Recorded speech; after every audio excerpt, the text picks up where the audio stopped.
Hello, and welcome to WTF. Wednesday, Thursday, Friday.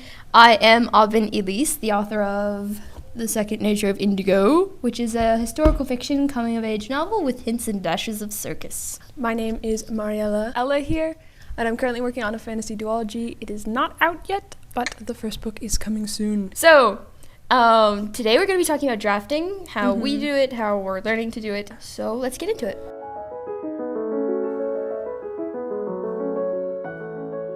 I think first we should establish how we both, so Yes. specifically for Indigo, which is how we just shortened Second Nature of Indigo, Aubin wrote it in 3 months. One night, I was laying in bed trying to go to sleep, had this idea. Next day I started writing it. 3 months later, I had a finished draft. Yeah, my draft, as opposed to that, took 6 months on and off, or 7. I thought it was 8 or 9. 8 or 9. Yeah. It was not nearly as streamlined as Aubin. I worked on it sporadically. Yeah. There were parts of the month, I think there were at least 2 or 3 months where I worked on it every day, writing 2,000 words. But there were also periods where I wrote nothing or wrote 100 words a day. Yeah. So I think the first really important thing is, especially if you're not an established writer and don't have a deadline or anything, your goal is not to write a certain number of words every day. Your goal is to write a really good draft. For Indigo, it definitely helped that I wrote it all in one go. And if ever I was at a slow point or a sticky point in the book, I would just go back to whatever I had drafted before, read through that, and then continue going off it. Yeah. And then for the second book, there's this quote from my aunt that was, she had her first kid, and she was like, I just felt like I knew how to parent. Like, I had it all figured out. And then I had my second kid, and I had no idea how to parent. I did not know what I was doing. And that's kind of how it feels with this second book. So Yeah. So for mine, I wrote a lot. And then so my book is 2 parts. It was originally planned to be 3, but now it's 2. So I wrote the first part pretty much in one go. yeah, And it's a pretty long part. I think it's like, when I first wrote it, it was 40,000 words. So that was a pretty large chunk. which is, for reference, about half of this book. The second part took me so long to write. So Yeah. I tried to write what was going to be the second part, but it's now the first part of the third part. That's probably kind of confusing. Wait, what? You wrote... What was going to be the second part, but is now the first part of the second part. Oh, you said third part. Oh, yeah, sorry. I still think of it as the third part because... Yeah. Anyway, very confusing. So that took me so long to write because I wanted it to be a full-on part, which is never what it was meant to be. No. So I wanted to make it long, but it wasn't meant to be long. So I just kept getting stuck. And I think when you are getting stuck, it's completely fine to work on something else. I worked on a completely different series. Yeah. In a completely different setting It was great. I still miss that series. I did not get very far, but yeah. So I actually worked on several different things. So, You were seriously into your other project. yeah, Yeah. definitely. So never ever when you're drafting be afraid to just be like, especially if you're pantsing it like we were. If you don't have a plot, if you don't have like a specific plan, never be afraid to step away from your work and just let it exist for a minute. And let yourself be in different zones, because what I wrote in my other book, what I wrote in my other project made me a better writer and made me able to finish it. So I wrote the end of the second part, which is now the middle of the second part. Yeah. And I started on the third part, which is now the end of the second part. And it was going well. It was not going great. I was still... Yeah. The problem with that portion was that I was very disconnected from the story. I suggest if you did that, do like Aubin and go back and read what you wrote before. I did not. Super helpful. So, I think that's like our first main tip. Read through what you've written before. Because there are just parts where things just... And, go ahead. We're currently editing one, and it's just like, wow, tone shift. and like Yeah. energy shift and everything shift. And it's like, that's just not where the character is at. No. But that was where my headspace was at. So then I continued vaguely on from there and vaguely finished up the book. Yeah. And that was around 8 months of working on it. Then I changed up the entire editing and rewrote like 20,000 words. Mm-hmm. So I would also consider that first draft. Oh, yeah. Because it was the first form of the actual finished story. Mm-hmm. Actually, originally, it was meant to be a standalone book. Yeah, I know. I feel like I said that too. And we have another friend who writes, and she was like, yeah, it's just a standalone book. It might become It might be a standalone book. There's some chances. Are there many chances? I don't know. I think the most important thing about your writing is never put it in a box and never put you in a box. Especially when you're drafting. Drafting, like, editing, I don't feel like it's as serious. Mm-hmm. But with drafting, that's probably the, like, highest density of creative energy. So if you ever block it, that's when it starts getting hard. Mm-hmm. That's when, and I feel like that's what I did with my second book. And I tried writing the beginning of the second book, like, so many times. And it just never, ever worked. And something I want to mention is stiff isn't bad, always. It is not great. Yeah. I think that's the difference. Stiff can be good. You can enjoy something that's stiff. You can enjoy... I think I found this with really popular authors. I think even... sometimes Rick Riordan fell into this, just in, like, parts of his books. I felt like he was trying to match what he did before in, like, this very specific thematic way. Mm-hmm. And I think that he had a different vision in his, like, heart, but he didn't, like, let that go onto the page. So it was still good, and I still, like, liked it. Yeah. But I felt like there was something, a higher energy that could have been in that. If you really let yourself... put all of yourself on the page, I think you can come up with some awesome stuff. Ideally, what you're doing isn't writing something that's good. It's writing, what was that quote you said from that other? You're not chasing what your original idea was. Mm-hmm. You're chasing what the story is. The highest evolution of that. Yeah. What was I saying? Something about highest evolution. Oh, yes. Because you are doing something that's never been done before. Because your story has never been done before. So have grace for yourself as you're doing this thing. It is a new frontier, and nobody can tell you what to do. Like, I think sometimes I come to Ella, or I want to go to other people, and I'm like, just tell me what to do. Mm-hmm. But they can't tell me just what to do, and that is actually a good thing. Yeah. If you let it be. Sometimes you just need to be like, okay, nobody else can solve this for me. Yeah. I need to write this passage or book or I need to write this book.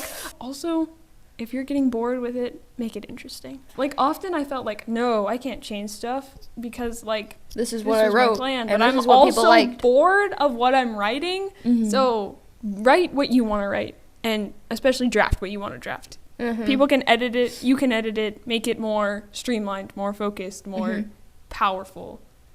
But just draft. I would say pants it. I mean, plants it if you can. So pantsing is when you just write and you have no plan. Yeah. Plotting is when you make a plot first and then you write that. So if you and plantsing is doing a bit of both. Yeah. So, I mean, I plantsed the first... Okay, well, no. I pantsed, like, the first section of my book. Uh-huh. Then I plantsed the rest. Like, I had an idea. Yeah. Sometimes I threw out the idea. Sometimes I waved at the idea as I walked by. As I passed them by.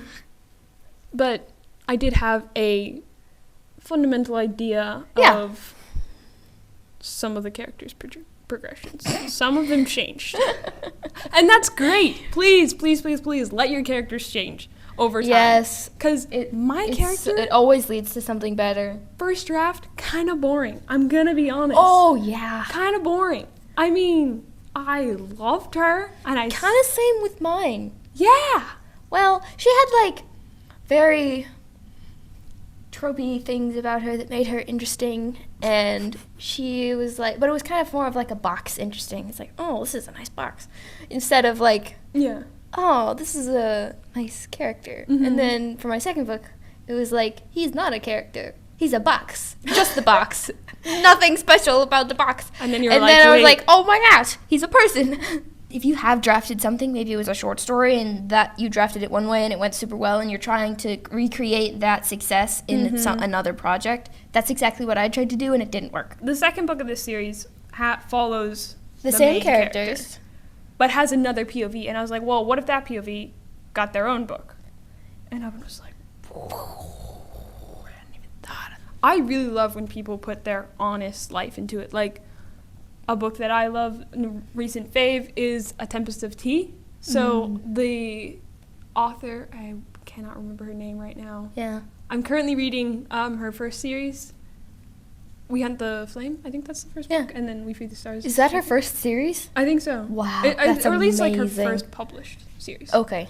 So something that she is Muslim, and I don't know if she grew up I think that she grew up in America, but you know, her ancestry, her family, her culture came from the Middle East and involves a lot of colonialism, oppression, and there is a lot of that in her books, and it's beautifully done, and it comes out in a very honest way. And I know a lot of people don't like reading like books that deal with hard stuff, and I get that. I mean, books are a lovely way to escape reality, so having that like reality pressure in your face is kind of hard, but it is so honestly the character, and it is so honestly the author as well. And I think you're finding that a lot in your POV character. Yeah.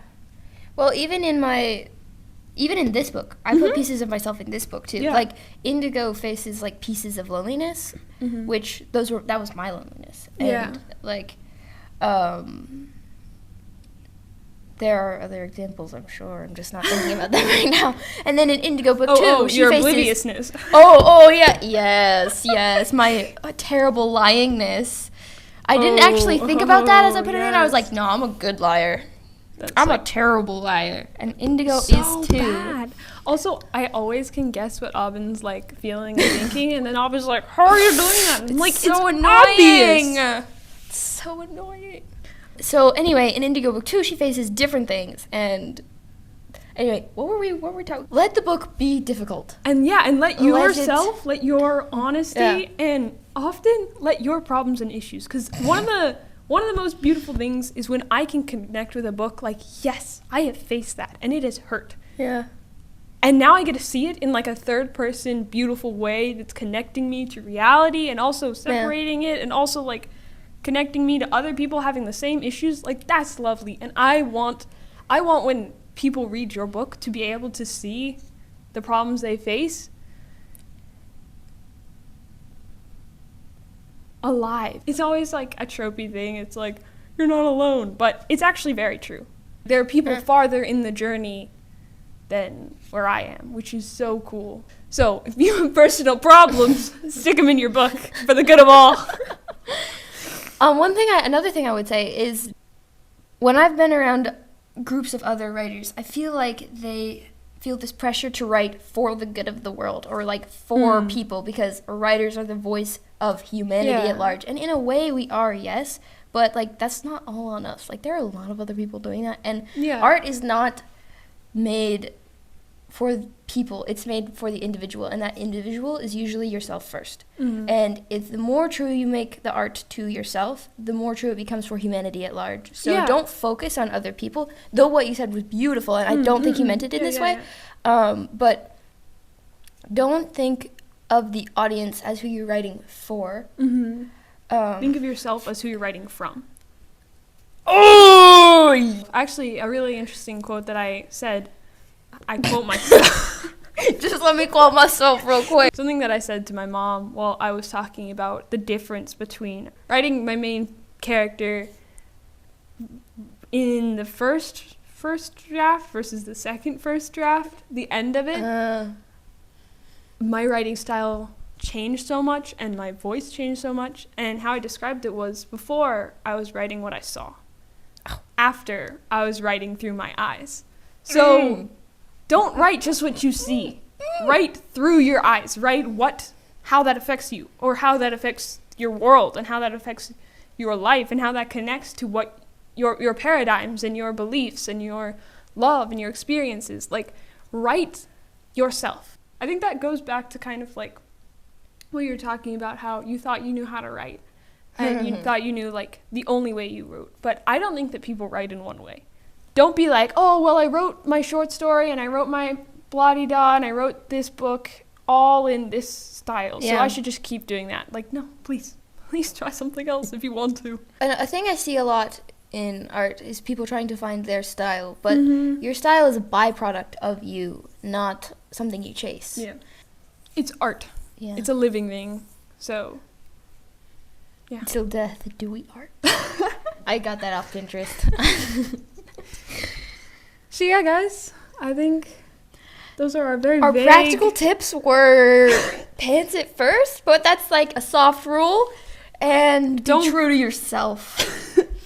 If you need motivation, because a lot of reasons people don't finish their drafts is because they don't have proper motivation. Or figure out your why, set up SMART goals, and SMART, I love how we're just putting these just like right at at the afterward. It always helps to get excited with someone else. Like, we both read our books to our family, so if you have someone who you could possibly get to read your stuff and get excited with you, then you have your own mini fandom, and then that's so exciting and beautiful. And dramatic drum roll, we are starting a Discord finally! So, coming Valentine's Day, we are going to release a Discord. So, if you want to find... Day.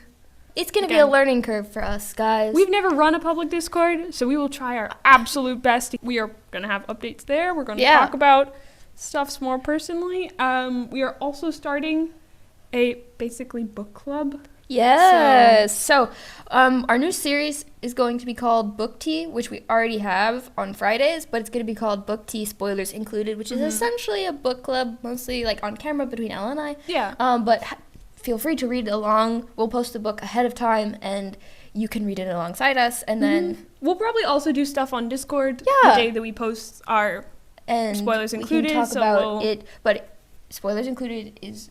Obviously, spoilers included. We've already read the book, and we're going to be talking about the book specifically. So don't click on the book if or you the don't want episode spoilers. if you don't want spoilers. So yeah, I really hope that you guys will enjoy that. I'm so glad that you stuck around for this. And as always, thank you so much. Love to see you more. See you tomorrow. Love you. Bye.